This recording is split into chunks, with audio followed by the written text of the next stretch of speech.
Maintenant, abordons plus en détail un petit peu l'impression 3D. L'impression 3D, on va parler du contexte historique, des types d'impression, des matériaux, du G-code et des services d'impression.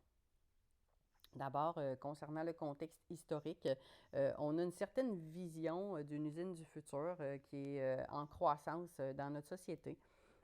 Aujourd'hui, les entreprises cherchent à se moderniser pour à profiter des possibilités qu'offrent les nouvelles technologies et les nouvelles façons de faire.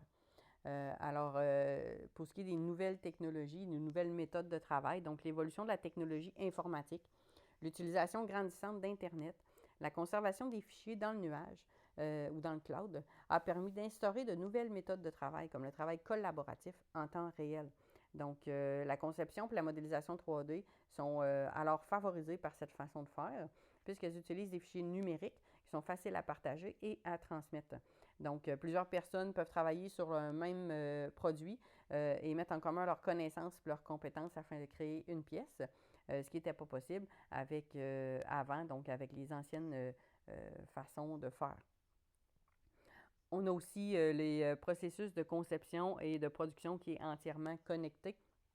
Alors, en modélisation et en impression 3D, toutes les étapes de conception et de fabrication communiquent entre elles par Internet.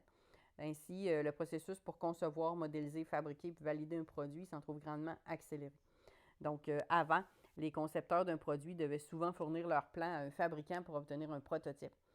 Ces derniers devaient ensuite être envoyés aux personnes responsables de la validation pour que ceux-ci puissent fournir une rétroaction aux concepteurs, donc qui modifiaient leurs pièces en fonction des commentaires obtenus et qui recommençaient le processus donc d'envoi aux fabricants, le prototype envoyé aux personnes qui valident, etc., etc.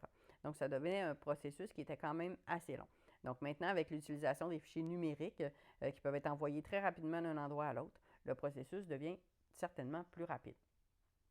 Aussi, la production personnalisée est rendue plus facile aussi grâce à l'impression 3D.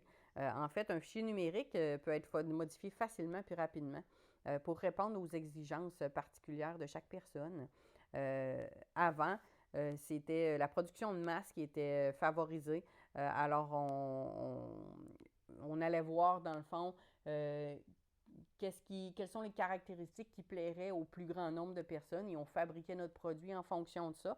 Mais maintenant, donc, étant donné qu'on peut modifier rapidement un fichier, on peut créer des produits à la demande qui vont vraiment respecter les besoins de chaque personne.